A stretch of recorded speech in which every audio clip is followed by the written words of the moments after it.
All right, here we go. We're going to welcome to our Tuesday, April the 20th State Government Committee, which could be, and in all probability will be, our final meeting for the year. With that, Ms. Robbins, would you being the clerk, would you take the roll, please?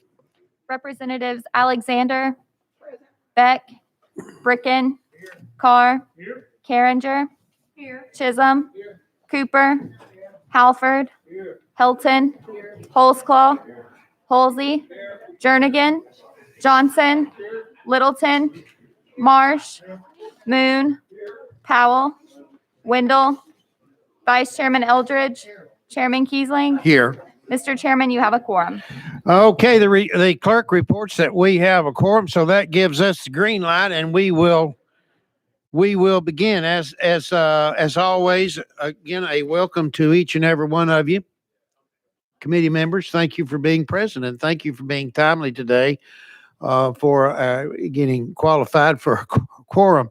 We want to welcome those that have taken time to be with us here in committee hearing room 1, and I'm sure the thousands, possibly millions of those that are live streaming us today for this final calendar. Now, to you, committee members, do any have a announcement or personal orders? None. I see none. Okay. Then let us begin with, of course, the final day of this day in history. It was the year 1611.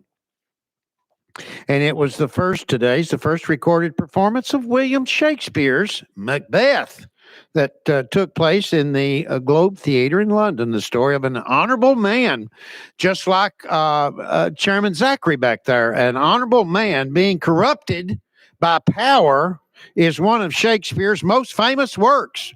Not that we are implying, Chairman, that you could be corrupted. Of course not. Also, let's move on to 1912. On this day, it was Irish author Bram Stoker, famed for the creation of the world's most famous vampire, Dracula, passed away in London at the young age of 64. Chairman Halford, 64. And finally, former Beatles Sir Paul McCartney in 1974. His band Wings released their famous single, Band on the Run, a song which would go platinum in the U.S. and the album for which went on to go platinum 3 times. Wow. Big deal.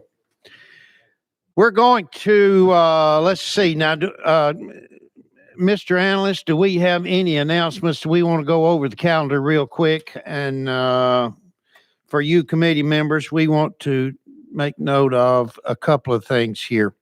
We will begin with item number 5. For the record, item number 5, House Bill 509. Boy, that is off notice. Moving down to, item number 11, House Bill 1508 by McKenzie. It is rolled to 2022. So noted, and that's it, right? Okay. We are going to now at this time welcome Representative Darby. He is bringing to us item number 1, which is House Bill 654. I've got a motion and a second, Representative Darby, and I see no amendments. So with that, you have the podium, sir. Please explain. Thank you, Mr. Chairman. House Bill 654 was brought to us by the Comptroller, and this bill will give more flexibility to the Comptroller's Division of Investigation and simplify the service process. It allows copies of the subpoena to be sent by certified mail with return receipt instead of hand delivering with current law. Very good. You've heard an explanation, and Chairman Halsey, you are recognized, sir. Thank you, Mr. Chairman. I just had one question. Usually hand delivery subpoena results if you ignore it and failure to appear. Does that carry on with a mailed subpoena, or are we just talking about subpoenaing paperwork? Representative Darby. Thank you, Mr. Chairman. This was just a copy of the subpoena. The subpoena goes to the bank, and this is a copy of the subpoena for whoever's being investigated. It does, once they do get the copy of the subpoena, if they do not get the copy of the subpoena, it just goes back and everything moves forward. The banking industry is the one that's getting the true subpoena. Chairman Hosey, further questions? No, he says no. All right, any further questions to the sponsor? We have a question on the bill. I see no objections. Let us vote on House Bill 654. That being said, those in favor, please say aye. Those like sign, the ayes have it. And we're going to have you to saddle up, Representative Darby. You're headed to Calendar and Rules. Thank you, Mr. Congratulations, sir. Committee. Okay. Item number 2, House Bill 1165 by Representative Harris. Where are you? There you are. We're going to invite you to come right on up. Oh, yes. Mr. Chairman. But before we do, Chairman Wendell, you're recognized. Would you please roll Mr. Harris's bill down 5 slots, please? So noted. So noted. Go down 5. All right.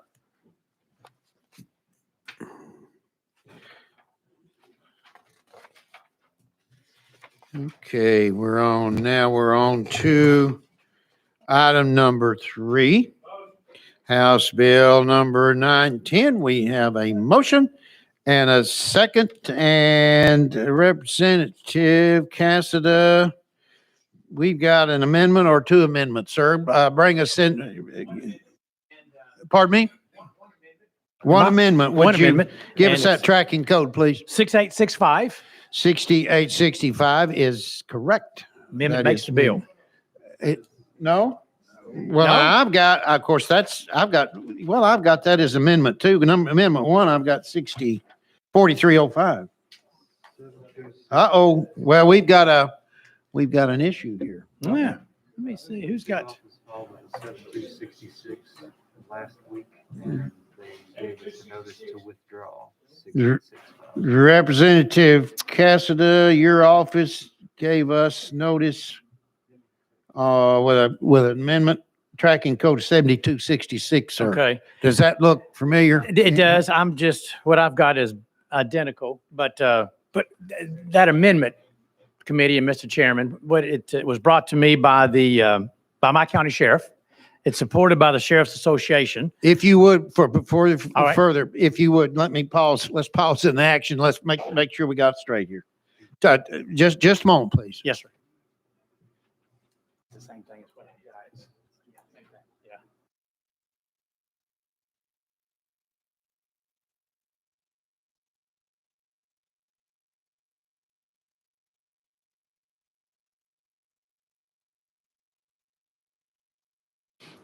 Okay, committee, we're going to recognize the Representative Casta at this time, and let's start again. You clarify this tracking code for us, please, Yes, sir. 7266 is the amendment that makes the bill. The amendment that makes the bill is Yes, sir. 7266. Yes, sir. So we got. Did I get a motion? I did. Didn't I? Got a motion, and I know I got a second. Okay, yeah, I've got a second. So, it does make the bill then? Yes, sir. It does. Well, let's get it on the bill then. All right, do I have a question? Got a call for the question on this. We do, and I see no objections. All right, those in favor of tracking code tracking code amendment 7266, please say aye. Those opposed, like sign. The ayes have it. We're going to bring it on the bill. Okay, Representative Casta, you're it, sir.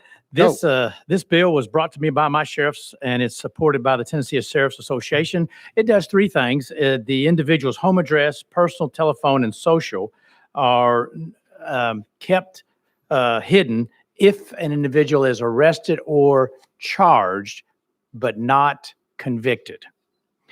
It also keeps it so that it is available to the statewide automated victim information. And it also has an amendment that cleans up some old language brought to me by Farm Bureau, which was in the same section of the code. Okay, very good. All right, any questions to the sponsor? Questions to the sponsor? Wow, you did a mighty fine job. Thank you, Mr. Chairman. Representative Caston explaining that. So do I hear a call for the question? I do. We do, and I see no objection. So with that, we are ready to vote on House Bill 910 as amended. Those in favor, please say aye. Those opposed, like sign. The ayes have it. And Representative Caston, you're on to Gov Ops, sir. Thank you, Mr. Chairman. Thank you, Thank you, committee. sir.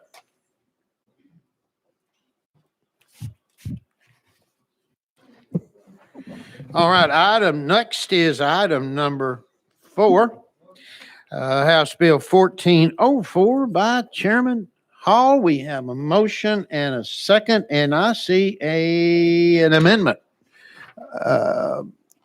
Chairman, Yes, sir. does that amendment make the bill? The amendment does make the bill, and the drafting code is 6573. Mr. Wonderful. You're right on, sir. And we've got a motion. Yes, and we got a second on the drafting code 6573. Let's put it, since it makes the bill, let's get it on there. Any objections to the calling of the question? I see none. So those in favor of amendment 6573, please say aye.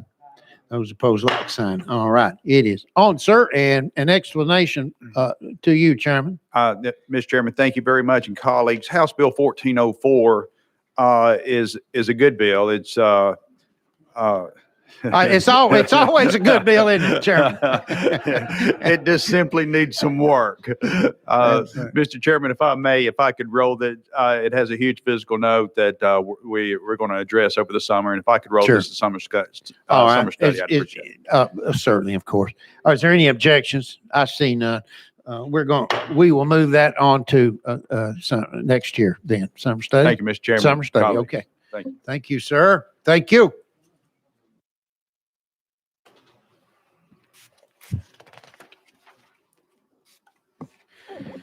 Yeah, item number 5, as I've said, is off notice. So let's move on to item number 6. And where is Representative Towns with House Bill 1492? I don't see him. So we'll move him to the heel of the calendar. Sorry. Okay. All right, item number 7, and that is our esteemed Chairman, this is House Bill 869, isn't it, Chairman Zachary, 869? Yes, Got sir, a Mr. motion Chairman. and a second. Let me get down here to you, sir. All right. Now, I see you've got an amendment or 2 amendments that do either one of those make the bill? Yes, sir, Mr. Chairman. Drafting code 6712 makes the bill. Gotcha. So all right, we got a motion, we got a second, sure we do, on drafting code 6712. All right, since it makes the bill, we're going to ask for a vote. Those in favor, please say aye. Those opposed, like sign. Good, thank you, committee. It is now, Chairman, it is on the bill, and we're going to give you an opportunity to explain, sir. Thank you, Mr. Chairman, committee, and the millions that are watching at home. Chairman, course. It's good to be here in front of you and all those watching. Mr. Chairman, if I may, and members, I'd ask you to indulge me for just a few minutes. Certainly. Based on the topic and the complexity of this bill, the explanation and presentation of the bill is going to take a bit longer than a normal bill would, but based on the topic, you'll understand why. Members, we are coming out of an absolutely unprecedented time nationwide that's obviously impacted the state of Tennessee tremendously. As we walked through COVID last year and came back in June, and we're here, it seemed like 3 or 4 times last year. Many of our members expressed concerns about the way certain statutes were drafted. One of those statutes in particular was TCA 58-2107, which deals with the executive powers during a state of emergency.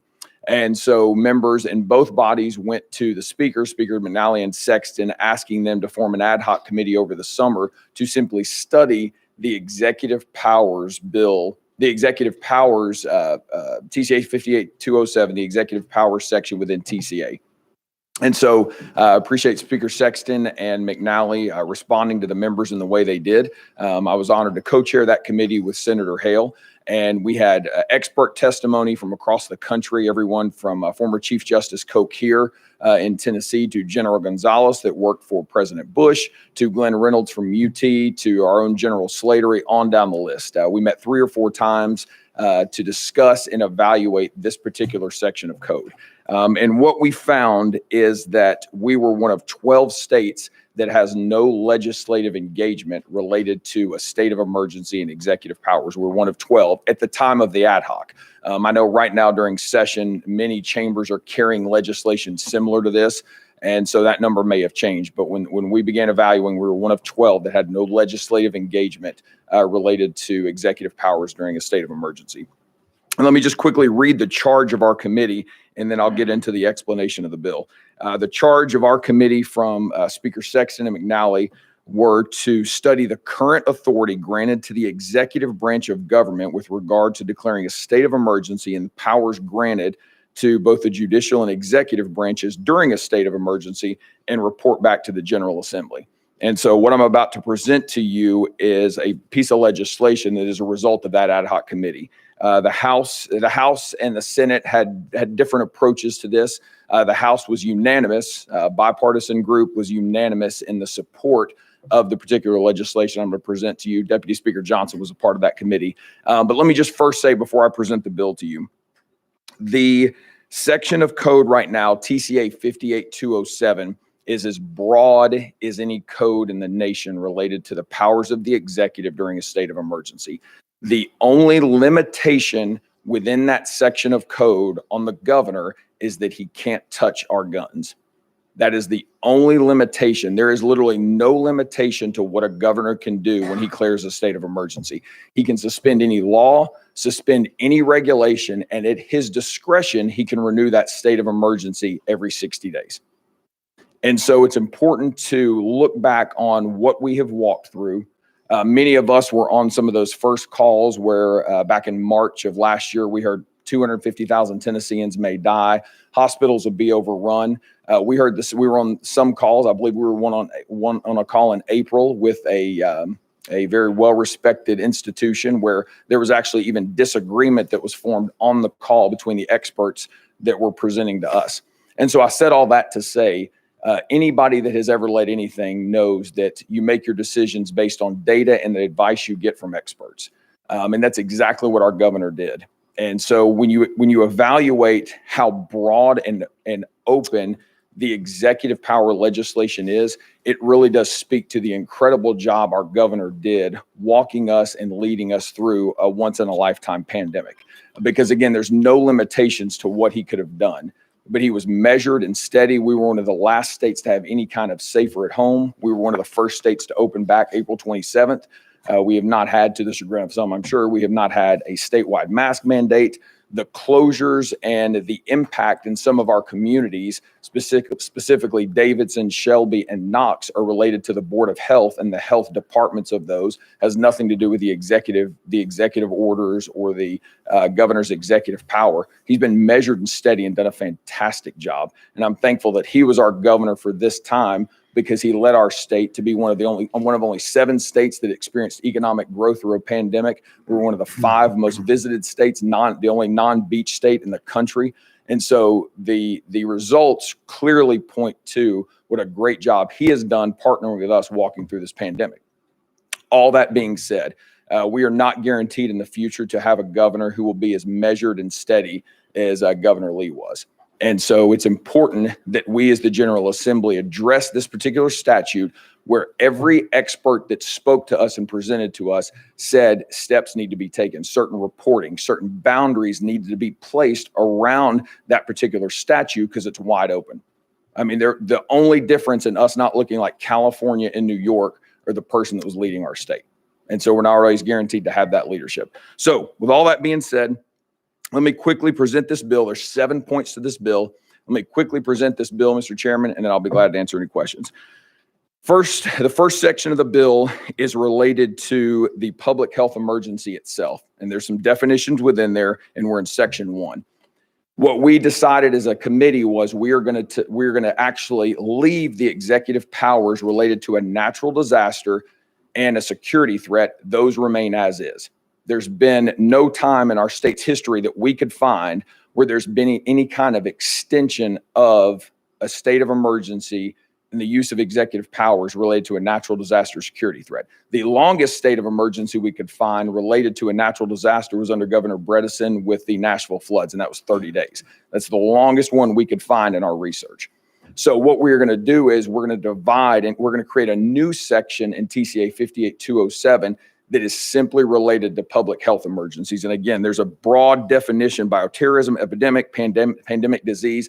That is within section 1. So everything that I describe, it's important to remember this, everything that I'm describing in here is under a new health section in TCA 58207. Natural disasters, security threats stay here.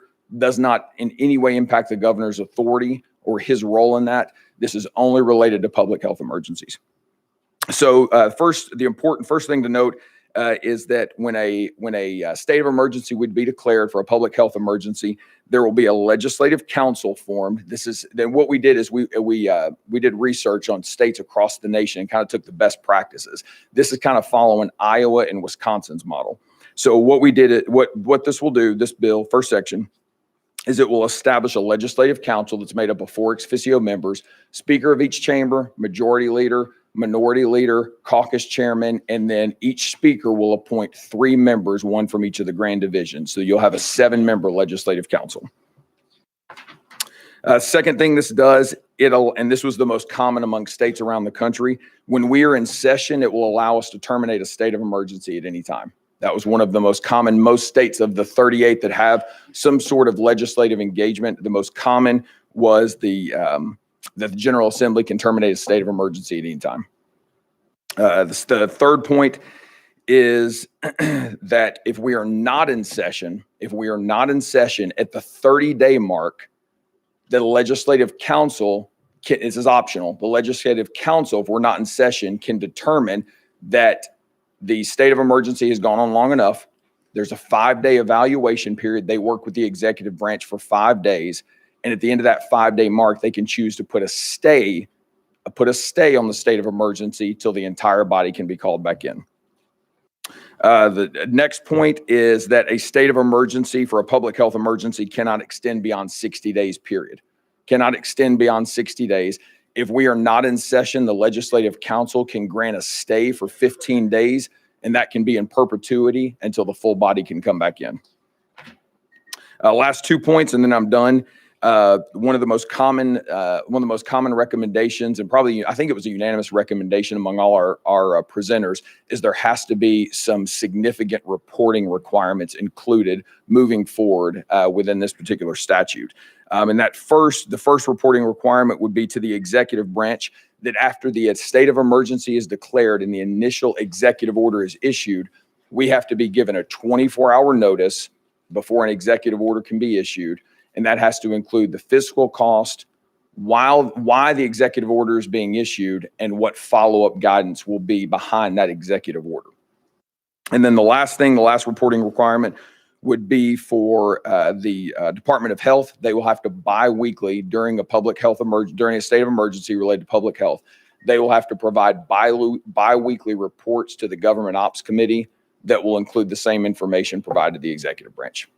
So with all of that being stated, Mr. Chairman, I will be glad to answer any questions. You did a marvelous job, Chairman. You sure did. I would like to ask you this posture over in the Senate. I see that they have deferred it to the summer study just recently. Yes, sir. Your response. That's correct. Yes, sir. Senator Hale and I talked about that, and they did choose to send that to summer study for more discussion.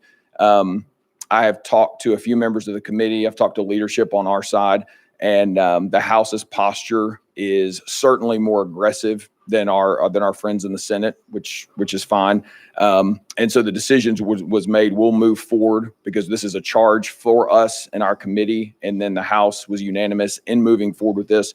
So our decision was to continue to move forward with this. And then the Senate will go through a summer study. They'll present a new bill. Assuming the body passes this, then we'll be waiting on their bill to come through, and then we'll go to conference. Gotcha. Okay, very good. All right, Chairman. I'll see. You're recognized. Thank you, Mr. Chairman. And I want to tell you, I appreciate so much the ad hoc committee's work and your work on the bill. For the past 12 months, I've been advocating, we should never put the governor in that kind of position. We need to streamline this and work it so everybody knows. It's been my contention that the legislature does not have constitutional authority to give the executive branch the power to make law, nor does the executive branch have the power to endow mayors with the authority to make law. Does this bill at all deal with any executive orders coming out of mayors' offices? Chairman Zachary. No, sir, it doesn't. Chairman Halsey. And- Further? Mr. No Chairman. further questions from Chairman Halsey. All right. Is Mr. any? Yes, Chairman, of if I course. may. Yes, Chairman. I'm And sorry. Chairman Halsey brought up a really good point. It is important to remember that the governor is operating within the framework that we established. So there has been so much confusion, Mr. Chairman, primarily because in our metro areas we have we have 6 independent health departments within our basically our 6 largest metro areas, and in 3 of those metro areas, the response has looked very different because of local control and because the governor deferred to the local health departments, health boards, and health directors in those communities. All right. So because of that, it has created so much confusion around our state. But it's important to remember that these steps we are taking are an effort to eliminate some of that confusion because, again, the sandbox the governor is playing in is the sandbox of our creation. And it was the last update, I believe the last update of this statute was in 1985. Gotcha. Okay. Chairman Jernigan, you are recognized. Thank you. Chairman, you were correct in saying that this was unanimous in the committee? Is that correct? Chairman Zachary. Yes, sir. Correct. It was unanimous on all 7 points? Chairman. Yeah. Well, we voted on the recommendation in entirety, and it was unanimous. But, Sure. but did you, thank you. Go sir. ahead, Chairman. Jernigan. You went through each point though, point by point with the committee. And then at the end, you voted in total. Is that correct? Chairman. That is correct. The presentation I gave you was probably 15 minutes shorter than what I presented in the committee because it was about a 40-minute presentation walking through these points. We presented it in its entirety, and then we as the House voted on our side, and then the Senate voted on their side, and both sides voted unanimously in support of the recommendations, which looked different in both chambers. Okay, thank you. Chairman Jernigan, further Thanks, sir. questions? Nope. He says no. All right. Any further questions from the committee? All right. Hey, do I hear a question then? Called, I did and do, and I see no objections. Therefore, we are ready to vote on House Bill 869 as amended. Those in favor, please say aye. Those opposed, like sign. The ayes have it. No is so. Please note, please make sure that the clerk gets the no vote. All right. So with that, you, Chairman Zachary, you are headed to Finance, Ways and Means. Thank you, sir. Mr. Good Chairman of the job. committee. You did a wonderful job. Thank you for being with us today.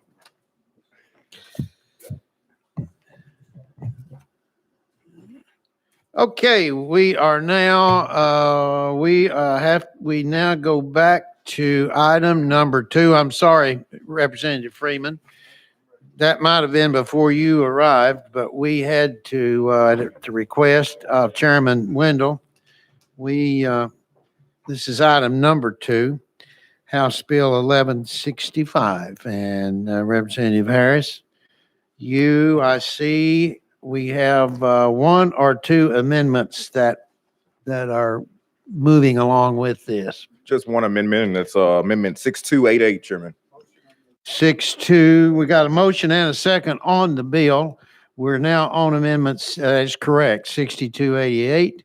And does it make the bill, sir? It does make It the bill. does. He says it does. So therefore, let's go ahead and get the amendment on the bill. Please, do I hear a motion and a second on that, on the amendment? We do. We have it. Do I see any objections to the calling of the question? I see none. Let us vote on Amendment 6288. Therefore, those in favor, please say aye. Those opposed, like sign. The amendment is now on the bill, and now to you, Representative Harris. Great. You Thank are you, sir. recognized, sir. Thank you, Chairman, and to the committee. Most of my previous bills have all just been children and family bills, which is a huge focus for me. So this one, being my last bill for this year, is a community bill. And so the amendment reframes the entire bill, and this one would be the Tennessee African American Historical Affairs Commission bill. There are almost 20 states in this union that have adopted legislation to have an African Americans Affairs Commission. Some of the leaders in that work are Washington State, Kansas, Arizona, Pennsylvania, Nebraska, New Mexico, Connecticut, Michigan, Maryland, Massachusetts, Florida, Alabama, and there's a few others as well. The commission would be made up of 12 members appointed jointly by the governor, by the House Speaker, and the Senate Speaker, in a similar structure as any of the other state commissions, like the Historical Commission as well. This commission would have an executive director who would work with our other state agencies and the governor's office to assist in developing solutions to problems common to African Americans in Tennessee and keep them apprised of situations in African American communities in this state. With many duties in this commission, would do some of these which would promote the state and federal legislation beneficial to the African American community, work directly with historical Black colleges and universities to assist in finding additional funding and grants for those higher education organizations. And most importantly, the commission would serve as a resource for the community in areas of economic and small business development. So there's millions of dollars federally that are being passed down to a lot of these African American affairs commissions throughout the United States. And our state is missing the mark on that area of getting some of those fundings that will help in some of our small business areas and some of our colleges. The fiscal note on this one actually went down drastically from the original one because the original bill was drafted more with a lot of language from the Historical Commission. And so all that has been removed and taken out. And I've worked with TDEC and a few others on making sure that this was to the liking of Historical Commission as well. It made it through the committee, subcommittee. And so with that, Chairman, I turn it back over to you. Thank you, Representative Harris. I'd like to lead off, please. What is the physical note? What's the bottom line on physical note here? $215,000. Okay. And that is to take care of that. That is the physical note then on That's this. correct. Okay. Right now, of course, we have the Tennessee Historical Commission. So how will this commission, will there be any coordination between the two? If so, would you please give us an explanation of how this is going to work?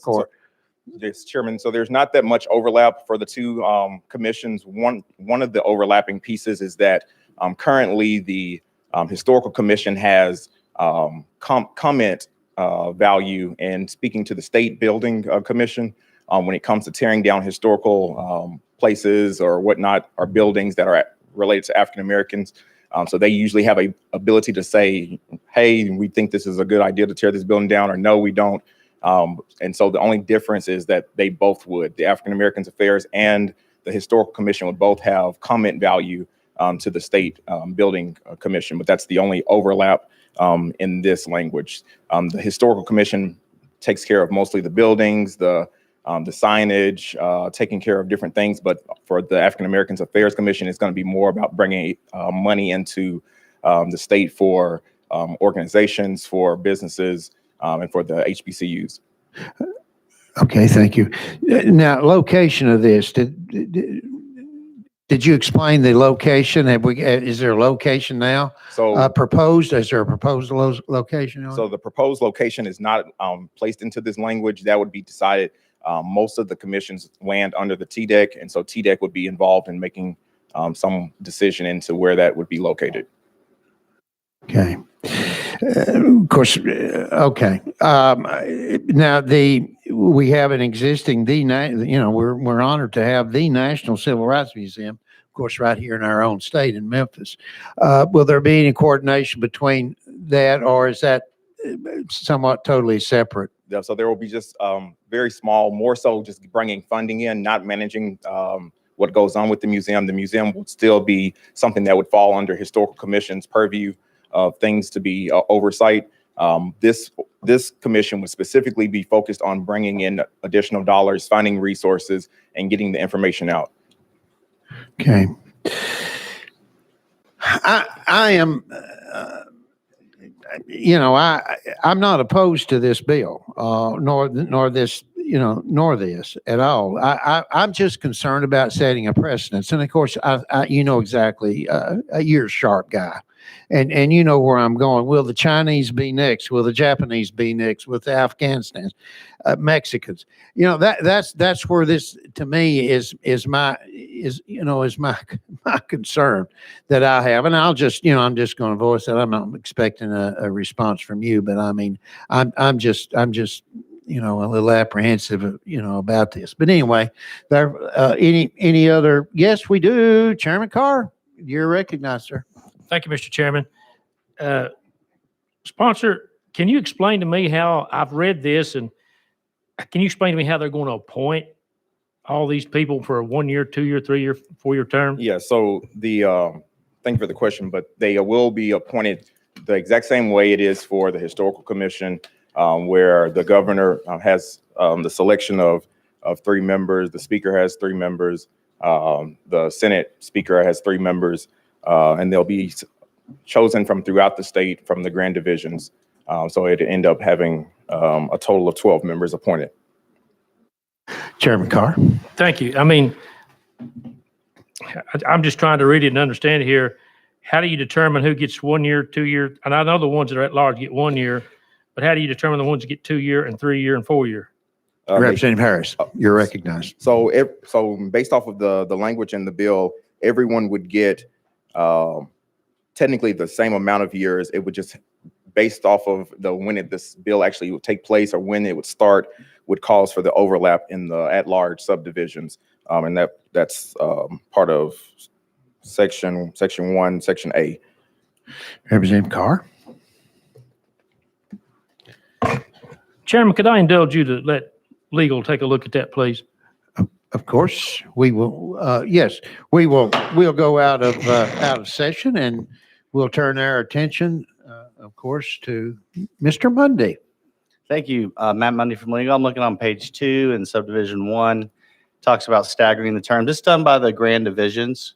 So, for the eastern, middle, and western, from one speaker, the other speaker, and the governor in one section are for 1 year, and then the eastern, middle, and western from the speakers and the governor are for 2 years, and then the third appointee from the speakers and the governor from the 3 grand divisions are for 3 years. And then after they complete their initial terms, and I think they have terms of 4 years. 4 years. Which expire on June 30, 2025. Chairman Carr, follow up. No, thank you, Chairman. I believe that explains it. Okay, while we're out of session, any further? Yes, we do. No? Okay. Any further questions to legal while we're out? Yes, we do. Chairlady Littleton, you're recognized. Thank you, Mr. Chairman. He mentioned that 3 come from the governor, 3 from the Speaker of the House, and 3 from the Lieutenant Governor. Where do the other 3 come from if there are 12? Mr. Mundy. I believe that there may be 3 ex officio members, and I'm just sorry, it's kind of a big bill. I'm Take your scrolling through time. here. Take your time. We have it. That's correct.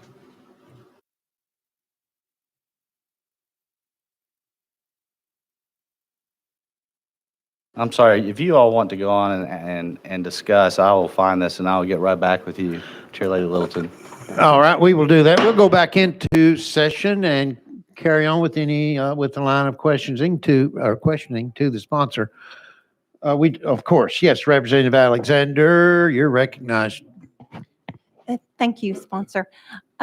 Is there no African American on the Tennessee Historical Commission now? Are there not African Americans on there now? Representative Harris. So yes, there are quite a few African Americans on the Tennessee Historical Commission. However, they handle the preservation of historical buildings and signage and an array of other things, not dealing with the bringing in the funding and grants and money to small businesses, minority organizations, and fighting for the HBCUs. That's not part of their purview as a historical commission.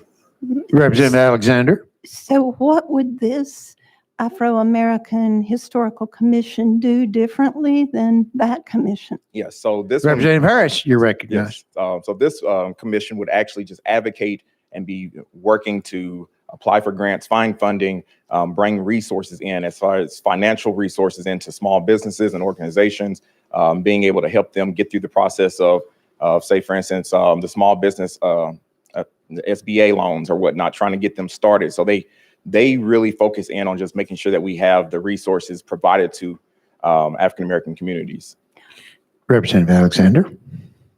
But that doesn't sound like a historical commission to me. That sounds like a commission that's doing future stuff to help Afro-Americans in this state. And I'm all for that, but I don't think it's a historical commission. Oh, it Okay, does. Representative Harris. Yes, so it's an African-American Historical Affairs Commission. So the other part of it is also advocating and bringing in funding for the historical Black colleges and universities across the state.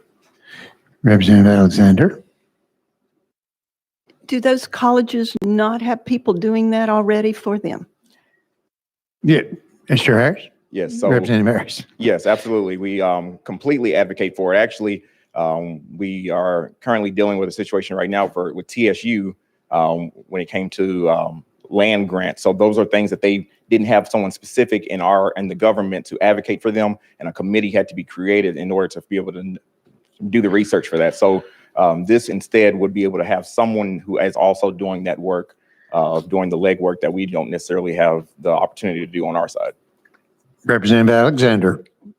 Thank you, Chairman. Thank you. Thank you. Thank you for those questions. Okay, we're gonna break in the action. We are going to go back out of session, and Mr. Mundy, you're Sorry, recognized. just to answer Chair Lady Littleton's question for everyone, and the language is a little dense in the appointment sections of the bill. Each of them appoint one member from the 3 grand divisions. In addition to that, it's they have an at-large member, so they're actually appointing 4 members each. And the terms are staggered 1, 2, 3, and 4 for those 4 different appointees. And then after those terms expire, the actual full terms of the members are 5 years, not 4. Okay. Chair Lady, are you through? Okay, gotcha. Further questions now to legal? None? I see none. Okay. Let us go back into session, and Chairman Jernigan, you're recognized. Thank you, Chairman. Representative, I just want to make clear that the Tennessee African American Historical Commission has a totally separate mission than the Tennessee Historical Commission. Is that correct? That's correct, yes. And that Congress has appropriated funds to be drawn down to go specifically to the African American Historical Commission. That is correct, yes. The Tennessee Historical Commission cannot have access to those funds. Would that be correct? Representative Harris. I wouldn't be able to answer that one directly because I don't know if they could get some fundings to help with some of the buildings maybe, or for landmarkers. But this bill is specifically to help with HBCUs drive into the businesses and the economy. So though the large bulk of the money that would be passed down would be to help drive money into the businesses. I understand. And the last comment that I think I would make would be to say the suggestion that there's been a Pandora's box would be opened here. Unlike the Japanese or the Chinese or the Germans or any other you want to talk about, the African American experience has been here for 400 years. And I think that this is probably a very appropriate commission to put together because there's so much that could be found in our state, I think, that could promote this. Since it's separate mission than the Historical Commission and there are funds to be drawn down, I think it's a win-win, and I'll support your bill. Thank you. Thank you. Chairman Huxley, you're recognized. You're next. Thank you, Mr. Chairman, and thank you, sponsor. I'm reading the expenditure part of the funds that I'm assuming would come from the federal government. It says that it can be used to purchase property that's not owned or operated by the state, and the acquisition of easements to protect historic areas. I'm just curious about that wording. You have, this money can be used to purchase additional property that's adjacent to existing historical places? Is that the reason that's in there? Representative Harris. And will you give me an example of property that's not owned by the state that this money would go for? So I could use examples of like where the HBCU, a lot of the HBCU locations are located at. We do have some private HBCU institutions, and across the street from them may be cemetery areas or spaces that they use. For example, in Memphis, we have one where there's an area that is used for like the Boys and Girls Club space that provides services to the college campus. And so that would allow them to be able to purchase that property to be able to make sure that that is part of the college campus experience as well. Chairman Huxley. Okay. Next, Chairman Carr, you're recognized. Chairman Carr passes, and we move now on to Representative Chisholm. You're recognized. Representative Chisholm, you are recognized, sir. To the sponsor, first, I just want to thank you for bringing this bill. I thank you for the spirit of the bill. As African Americans are one of the largest minorities in this state and one of the longest standing in this state, we do want our arm to highlight some of the great things that have been done throughout history in this particular state, especially because in the state of Tennessee, African American history is Tennessee history. Also, some of the other things that this bill does as far as supplying supports, I think those would be helpful to the African American community, which would also be helpful to all Tennesseans, because with some of these supports, there'll be supports to help those who need to catch up a little bit as far as economics, as far as community-based. I think there's a lot of good in this bill, and I support your bill, and I encourage others to do the same. Thank you. Thank you so much. Okay, Representative Harris, response? Hey, I appreciate that. And if there's any other questions, then. Well, we got a question now called on the bill. Is there any objections to this? Any objections to the calling of the question? I see none. We're ready to vote. So those in favor, please say aye. Those opposed, like sign. No. We're going to go out of session, and Ms. Clerk, we're looking to you for, or we're not out of session. We're not, well, of course, we're not out of session. We're not going to call ourselves out of session. My apology. We've been going out of session here with the attorney too often here on this one. Okay, Madam Clerk, give us a roll call vote, please. Call the roll, rather. Representatives Alexander? No. Beck? Yeah. Bricken? No. Carr? No. Carringer? No. Chisholm? Yes. Cooper? Halford? No. Helton? Holsclaw? Halsey? Jernigan? Johnson? Littleton? Marsh? Moon? Powell? Yes. Wendell? Yes. Vice Chairman Eldridge? No. Chairman Kiesling? No.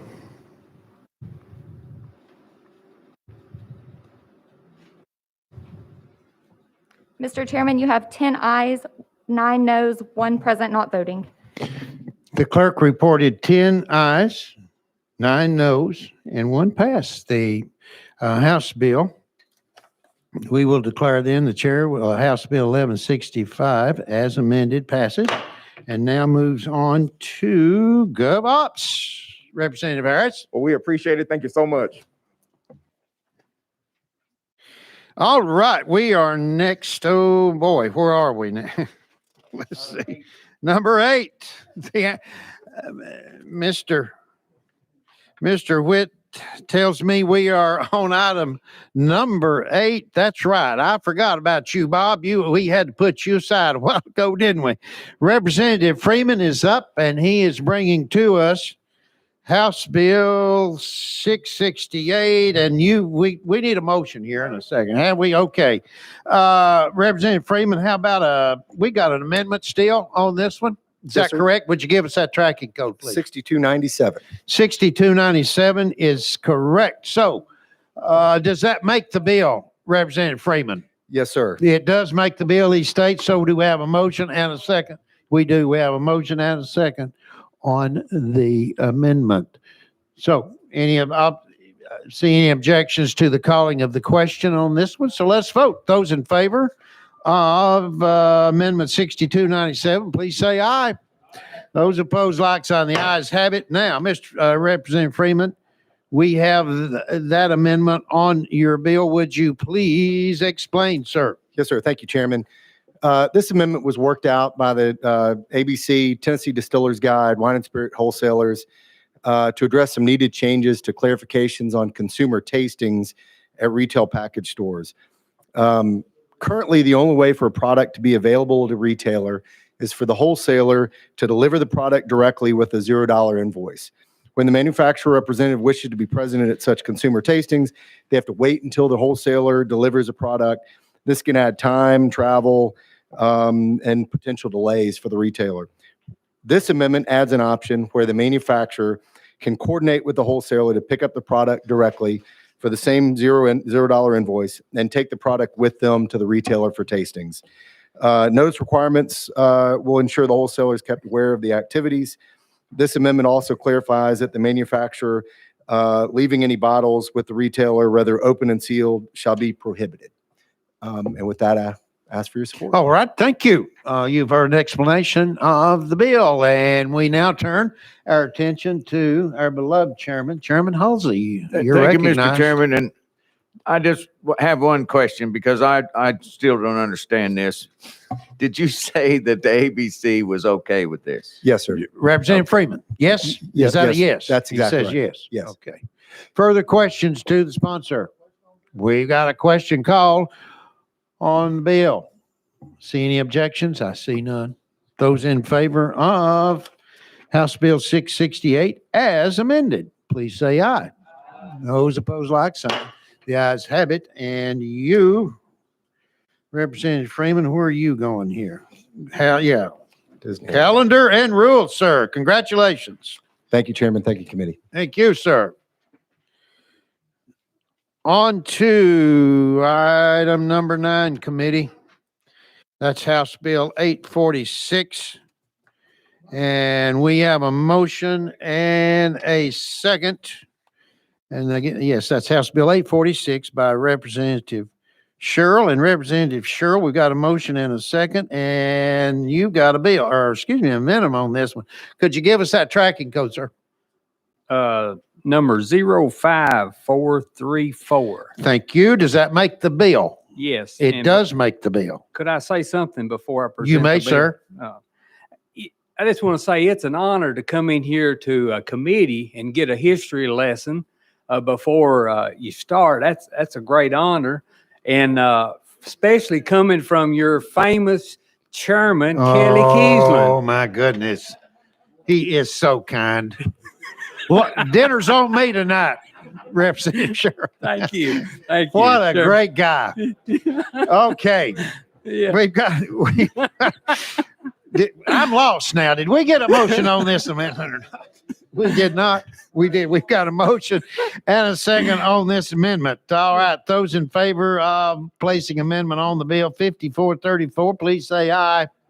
Those opposed, like sign. The ayes have it. We now have 5434 on the bill. On Bill 846, Representative Sherrill, you're recognized. Thank you, Chairman and members. This bill here, of course, it's House Bill 0846 with the amendment we just spoke about. It's to help our teachers in our prison system, especially that work with Department of Corrections, and they have a difficult job, these teachers do. They are essentially teaching in a reform school every day, 12 months out of the year. Right now, teachers in our correctional system are paid based on the geographical location in which the prison sits. So a teacher in Bledsoe County Correctional Complex is paid based upon the Department of Education scale for Bledsoe County. The amendment does one key thing. It pulls all correctional teachers' pay grades up to the same level as those in the highest paid counties, such as Shelby County or Davidson County, and that's pretty much what the bill does. So we're just trying to help out them teachers in our correction facility. That well said, Representative Sherrill. And I know it was this past summer I had an opportunity to visit, thanks to Deputy Commissioner Grimes back there. He arranged a tour of the Morgan Correctional Facility, and I got to meet those educators, and they do a good job. It's good. This is good legislation. Any questions to the sponsor? Yes, we do. Yes, Representative Cooper, you're recognized. Thank you, Mr. Chairman. I want to know if that includes the counselors in these institutions. Representative Sherrill. Counseling of the inmates. You may need to scoot, can bring that mic down, if you can, just a little bit. Yeah, we got you now. I'm sorry. Yeah. Yeah. Having some. There you go. Having teachers and opportunities for education, and also with the characters and preparing them for release when they're incarcerated. And I was wondering if that would entail any counseling services for the inmates. Could you hear me? Yes, he did. And yet, Representative Sherrill. Can we go out of session and we have it may be good to have him to We explain. think, John, if you'll allow me, Representative Sherrill, I'd like to take our attention to Chairman Wendell, please. Yeah. Mr. Chairman, I can answer my friend's question. And Representative, tell me if I'm wrong. This addresses an issue if you're a teacher in Morgan County or in Bledsoe, away from the metropolitan area, because you're paid on a 5-county average of the counties that surround you as opposed to a statewide pay rate. And this simply corrects an inequity for the people that work from Scott County or from Morgan County, from Manners County, that drive into Morgan County or Bledsoe every day. This simply puts these teachers on par with a teacher at Riverbend or West High or Northwest or Northeast. Is that right? And to her question, this does not affect counselors because they are not disadvantaged by a lower pay scale. Let's say if you're one of the state special schools and you're a teacher and you work in Fentress County, you're paid an average of the 5 surrounding counties as opposed to the teacher pay rate that somebody receives in Davidson County, which is unfair to those of us who live outside of a metropolitan area. And Paul's tried to correct that for the teachers who work in these institutions. If that's incorrect, straighten me out. But no, that's my understanding. I think I hope that addresses your question. And to you, Representative Cooper, any further questions then? Did that answer? Okay. Thank you, Mr. Chair. Oh, you're very welcome. Certainly. Any further questions then? Yes, we do. Chairman Halford, you're recognized. Thank you, Mr. Speaker. And I'm not sure where this school, I have a school in my district named Carroll Academy. And it's a special arrangement by the juvenile judge in Carroll County, who is able to send these youthful offenders to this Carroll Academy, where instead of sending them into state custody to reform school or something like that, it's a special contract between the student and the parents. And so it's a great example for a way to help reform youthful offenders. And so I'm just wondering, it falls under the Department of Children's Services. It does not fall under DOE or education or anything like that. So I'm just wondering where those teachers might stand now. Okay, very good. That's a good question. Representative Sherrill, can you answer? You're recognized. Chairman, I don't want to give that answer because I don't know, but if we could, we get Tory to come up. He's with Department of Corrections, and he'll be able to hopefully answer that question correctly for you. Well, it just so happens, committee, that we have reserved testimony time for Mr. Grimes to come forward. So with that, if you Chairman Bricken, you don't mind holding off till we hear. Okay, let's go out of session. And Mr. Grimes, you know the routine.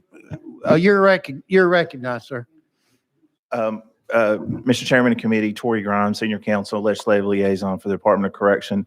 And when Representative Cheryl and the Senate sponsor reached out to us about this idea, we had suggested that probably the best place in code was the section of code in which the Department of Corrections educational initiatives, essentially the high school equivalency programming and education we do, that section of code. It is specific to the Department of Correction.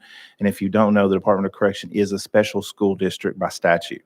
So it's that section of code, and I think his caption's probably too narrow to address what Chairman Halford addressed his question. Chairman Halford. Okay, Chairman Hall. All right. Yes, Representative Bricken, or Chairman Bricken, you're recognized. Thanks, Mr. Chairman. I certainly like to ask Mr. Grimes a question. Generally, what is I got a couple. Are these all juvenile offenders being taught or adult inmates? And roughly how many teachers would be affected if this legislation would pass? Mr. Grimes, you're recognized. We do have some teachers for juveniles, but these are the juveniles that are convicted as adults because of the crime by statute. Those juveniles are housed separately than the over 18 population. This population is broad, so it would affect the teachers delivering essentially the high school equivalency type programming. Essentially, well, I don't want to say K-12, 9 to 12. You know, we're teaching to the high school equivalency test, essentially. So these are the teachers at issue in Chairman Cheryl's bill. As far as the number, do you have that in your notes? I think that number was 300 or 400, and I know we sent that. I don't have it in front of me right now. So we have 300 or 400 full-time teachers in the Department of Correction right now? He'll defer to the sponsor. Sponsor, you're looking that up, aren't you? Yes.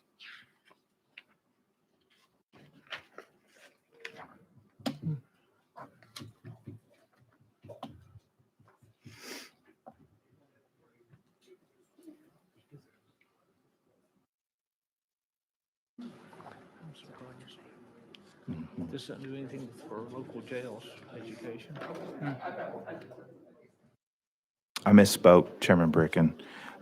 There's 160 budgeted positions across the 11 TDOC operated institutions. And as of February, there were 128 of those 160 positions filled. So there was 32 vacancies. Chairman Bricken, follow up. So how many of that 128 or 160 would be affected by this legislation? Because I assume a lot of them already are in the high pay scale. Mr. Grimes. Well, in the budgetary numbers that were submitted with the fiscal note, it in the way the bill is written, it moves the scale to the highest counties. I think Davidson or Shelby were the highest counties. So in the presumed fiscal note, it includes a bump so that person at Riverbend or in Shelby County would not be flat. So they would get an increase, but it would pull up all the surrounding counties as well. So all the positions would get a pay raise. Chairman Bricken, and please, may we have your attention now? We're in this question and answer. So this Chairman, legislation is to reduce turnover or fill these vacancy gaps. Is that the primary? Well, I can't answer that. This is not, it's not department legislation. It was brought to us by the chairman and his Senate sponsor based on some concerns in their district. And Chairman Cheryl's district is right next to the Bledsoe County Correctional Complex. So I think it's a perceived inequity by those teachers and principals that are in this pay class. Chairman? And I just want to, these are full-time positions, teachers. They are, but a teacher in a correctional environment is different from a public school teacher in that it's a 12-month position. public school teachers, I believe, are considered a 10-month position. Chairman. Last question. Sure. Obviously, this doesn't provide any educational opportunity to local jails for people getting high school equivalency training in local jails, does it? No, sir. This is directly related to how the pay scale works for these teachers in a state prison environment. Okay, Chairman. Further questions? He says no. Oh, yes, Representative Cooper, you're recognized. Thank you, Mr. Chairman. Did I understand you to say, I mentioned teachers in Shelby County? I know we have the Luttrell Center, the prison in Shelby County. How many teachers do we have in Shelby County? Mr. Grimes, it's Mr. good Grimes. to see you too. I can get you that information, Representative Cooper. What the department has, the Mark Luttrell Correctional Facility. It's a transition facility in Shelby County. I don't know that number right offhand, but I can get you that number. Thank you, Mr. Grimes, and thank you, Mr. Chair. You're very welcome, Representative Cooper. Further questions to Mr. Grimes while we've got him cornered? Yes, we do. Chairman Moon, you're recognized. Thank you, Mr. Chairman. And will this help retain or recruit for those vacancies? And what's the approximate turnover? Do you have any idea what the turnover is and where these teachers are involved? Thank you, Mr. Grimes. Typically, the correctional teacher turnover is not exorbitantly high. Obviously, we always we think anybody willing looking to pay any of our staff members that we think are doing a good job and quite frankly worked in person throughout this pandemic. We're obviously in support of that. With 32 vacancies, I don't know the actual facility breakdown of those vacancies, but what you find is some facilities tend to have a higher vacancy because just they're in far-flung locales of the state. So as with 32 vacancies, that's roughly 1/5 of the population. So you're about 20% vacant, I guess. We certainly think that may help address some of those vacancy concerns. Chairman, further questions? He says no. Do we have further questions now to Mr. Grimes? I see none. Mr. Grimes, thank you very much. And we will now go back into session and again, draw our attention over toward the pulpit, and that's where we'll find Representative Cheryl. Oh, no, I'm sorry. Wait a minute. All right, to you, Representative Cheryl, we have Chairman Prickett. We're recognized, sir. And again, my fellow representative that we both share the great county of Warren together, I certainly I commend you on the bill, but it bothers me, one, for the cost, but also if I'm afraid it might set a precedent of us trying to adjust teachers' pay scale because across the state, because if certain counties, I mean, all LEAs do not pay all their teachers the same, and there are higher paid counties around the state. And this kind of bothers me if we're going to go down this path that every LEA will start looking to try to raise up to the highest paid teachers' pay for public schools. So something about this just bothers me. So I'm probably not going to be able to support you on this, but I think the world of you. Okay. Thank you. Thank you, Chairman. A response, Chairman, or move? Okay, you may go ahead. Let me just share with you, as Tori there talked about, we're short 32 teachers. I believe it's what he said in the state of Tennessee on this. Do you know how many, and I know this is changing the subject a little bit, but do you know how many guards that we are short in the state of Tennessee? We're over 800 security guards short in the state of Tennessee in our prisons. And I'm talking about we have failed to take care of these people that work in our prisons for us. It's very important that we, and I'm talking about every one of us, we need to take a very good look at what we're not doing for these people that work in our prisons. We need to be taking care of them because, I was a police officer one day, back in the day, And we arrested these people and we took them to jail and we got rid of them. We take care of our law enforcement and we want to take care of our law enforcement. But we need to think about taking care of these people that's behind the bars, that's doing the work to take care of these people that's committed this crime. So I'm pushing very hardly. We need to take care of the teachers, but we need to take care of our security guards too. Okay, and of course, watching the clock, we've got 4 more to go after this. Representative Cooper, you're recognized. Sure, go right ahead. You are God sent.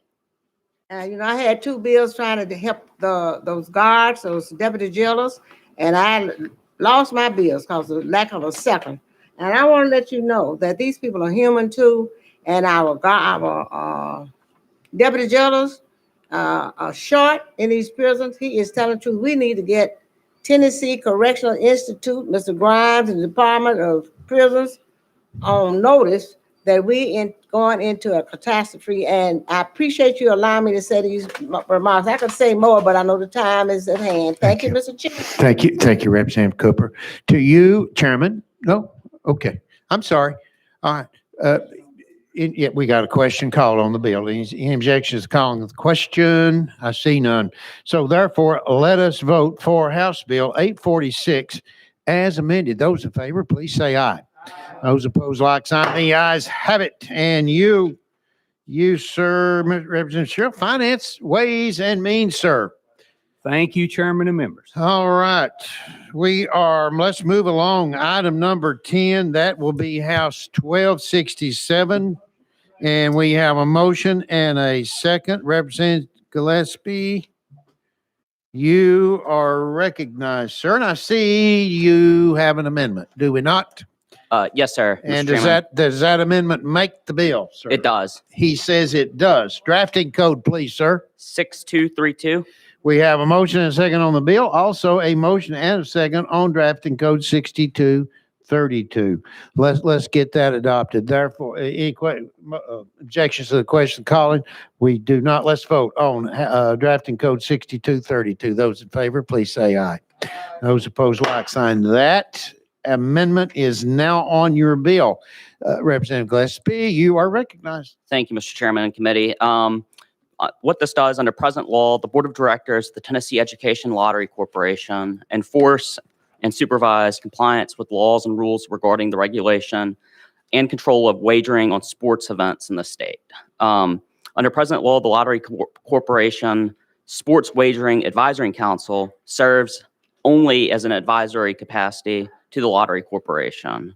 What this bill does is it flips those roles, giving the primary authority to the Sports Wagering Board Advisory Council. And with that, I welcome any questions. Got you. Good explanation, Representative Powell. You're recognized.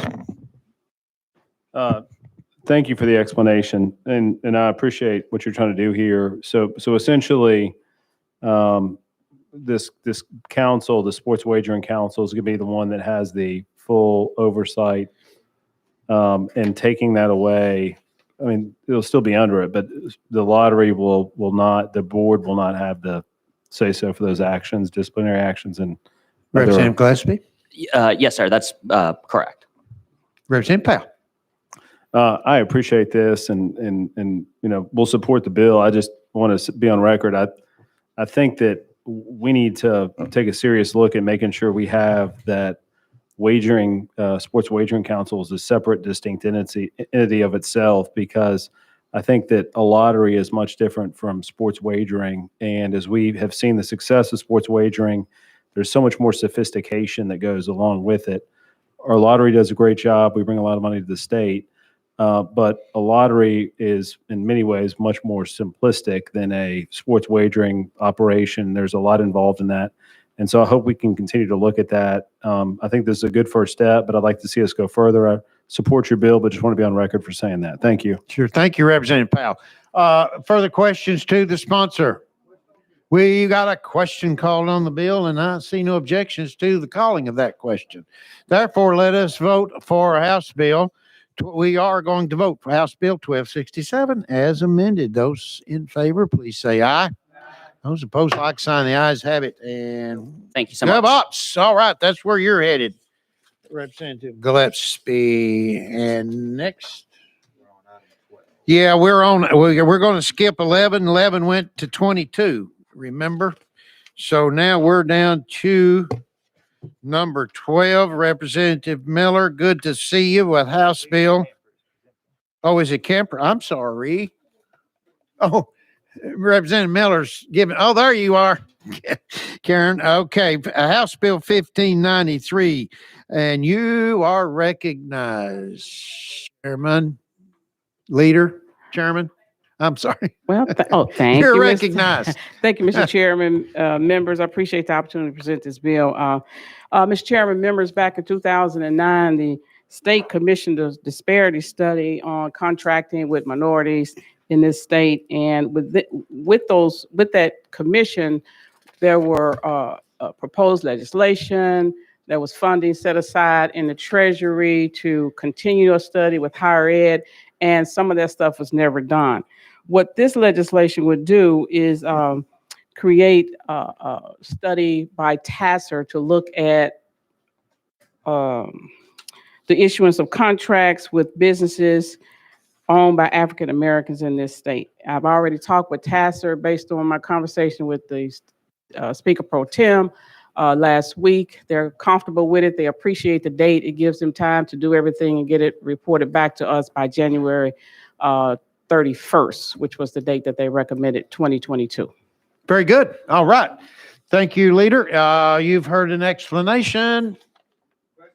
All right. We've got a motion and a second. We did, didn't we? And now we have the question. I see no objections to the calling of that question. Let us vote on House Bill 1593. Those in favor, please say aye. Those opposed, like sign. The ayes have it. And Leader, you're headed to Finance, Ways, and Means. Thank you, Mr. Chairman. Thank you. Committee. We are now back, final one, I think, aren't we? And we're back to, that was item number 6 on your calendar, committee. And the Honorable Representative Towns is with us today with House Bill 1492. Representative Towns, you, sir, we got a motion and a second, but you also, Representative Towns, get out your iPhone. What tracking code are you? You have an amendment here. Mr. Chairman, I do. And may I say this, Mr. Chairman? I wanted to want to thank you and for giving us such a great history lesson when we come into the committee. And it's always a great deal to come in and enjoy that. So You're very kind, sir. Yes, You're very sir. kind. You're very kind. We love you. You know that. Couldn't pass that up, sir. Look, the drafting code is 006937. You got it. You're spot on, sir. So, that does make the bill. Is that correct, Rep? He says yes, it does. Yes, it does. Drastically improves the bill. Okay, sure. We got a motion and a second now on the amendment 6937. With that, let us vote. Those in favor, please say aye. Those opposed, like sign. We now have that amendment on the bill. To you, Representative Towns, you're now recognized Mr. for an Chairman, explanation. Let me say this as well. From the last meeting here, talking with the members here about the bill, this amendment came from the conversation exchange back and forth, which I think actually greatly improved the bill. And I want to take my hat off and thank you all for the input. And we took as much as we could from the conversation and put it into the amendment. So hopefully I captured everything that was discussed. And for the explanation, what it does is this: it talks about moral character. And what this is making sure that we don't have totally infiltration into our law enforcement agency, people that we think ought not to be there, so that we can make sure that our law enforcement agencies are protected and the community continues to respect them and trust them and work with them. Having a good moral character as determined by a thorough investigation conducted by the employment agency. For the purpose of this section, a person is not deemed to have moral character, good moral character, if the person has been a member of a gang or terrorist organization as determined by the employment agency. It is not the intent of this subdivision to interfere with the exercise of rights protected by the Constitution of the United States. Further, this subdivision does not authorize the employing agency to consider a person's religious affiliations, because this came up about some of us, our religious affiliation, we don't want that held against us, and I'm number one because I'm a Christian, as many in here may be. Okay, let's see, this subdivision does not authorize any employment agency to consider a person's religious affiliation or incident that occurred when a person was a minor to evaluate the person's moral character. It also came up that when you're young, you make some mistakes, and we all do, and we made them. Number uno, in making mistakes. Okay. Membership in a gang, terrorist organization as determined by an employment agency is sufficient grounds for termination of a law enforcement officer by the officer's employing agent for lack of good moral character. It is not the intent of this section to interfere with the exercise of rights protected, here again, by the United States Constitution. An employment agency shall not consider a law enforcement religious affiliation or incident that the law enforcement officer was as a minor. Let me go to the final part of it, please.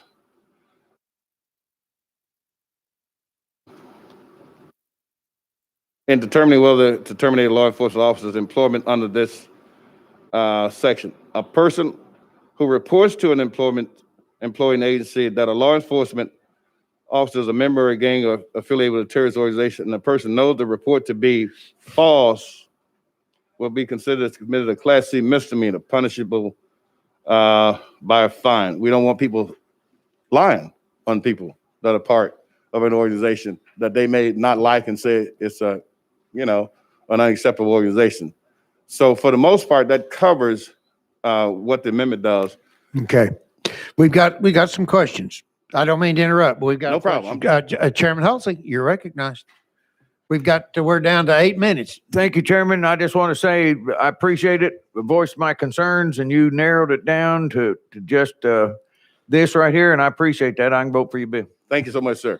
Thank you, Chairman Halsey. Further questions? Yep, we do. Do we have another?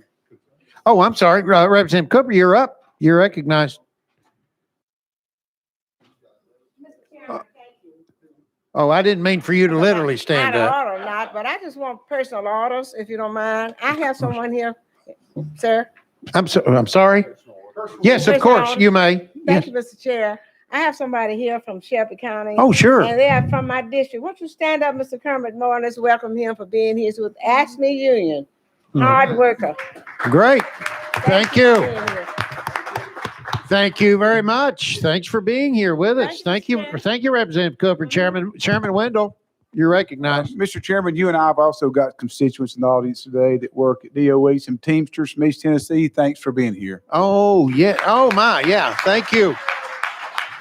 Thank you very much. Thank you, Chairman Wendell. All right. Further questions to the sponsor? All right. Yes, we do. Speaker Marsh. Thank you, Mr. Chairman. Real quickly, Representative Towns, is this state and local law enforcement? Yes, sir. It would be any law enforcement that they would have the right to, and here again, this is going to be managed by law enforcement, but they will have the right, if they do an investigation that determines somebody does not have the character that they're seeking, to exercise the law. So yes, sir. Okay, Speaker Marsh. And don't you think that these law enforcement agencies will already not hire or get rid of somebody that they knew they were part of a terrorist organization or a gang member? I just don't see that we need this really. Representative Towns. And you're absolutely right. The operative word is that they know. Now you have two scenarios. Sometimes things slip through the cracks, but the other thing is that you have people that go into it and they get involved in these organizations after the fact. And that's what we're finding. It happens after the fact, mostly. Okay. So that's where you want to catch them. You want to catch them after the fact, because if I'm a member of a gang or a member of a certain organization, I'm not going to raise that red flag, but I'll get in and then I'll do my dirt later. Speaker Marsh says that's it for him. Anyone else now? Questions to the sponsor? All right, we have a call for the question. Are there any objections to the calling of the question? I see none. We're ready to vote on House Bill 1492 as amended. Those in favor, please say aye. Aye. Those opposed, like sign. The ayes have it, and you'll be moving on to where? GovOps? Where are we going? No. Calendar and rules, I think. Yeah. You're going on to calendar calendar and rules. Thank you, Mr. So- Chairman, members. Thank you very much. Thank you, Representative Towns. Ladies and gentlemen, members of the committee, thank you all very much. Yes, Speaker Marsh. I want to congratulate you on running such a great, efficient committee this year. You've done a great job, and I've been honored to be on it. Thank you very much. Thank you. Thank you very much. I appreciate it. Thank you all very much. We do, and I'd be remiss if we didn't conclude this year by turning our attention to our clerks, the folks that behind the scenes or in front of the scenes. They have done just a marvelous job. Quickly, Weston Davis, Josh, Matt Mundy, and Josh, of course, our attorneys, Nathan Witt, analyst, Tara, Michaela, Jordan. And I went back earlier, members, on behalf of you all, I said thank you to our videographer. I believe that's the way you pronounce that. But anyway, our audio visual person back there, thank you, dear. Appreciate you so much. But with that, any further remarks then from the committee? If not, I'm going to entertain a motion to adjourn. We have a motion and a second, and the House State Government Committee is now closed and is subject to the call of the chair. Have a wonderful summer.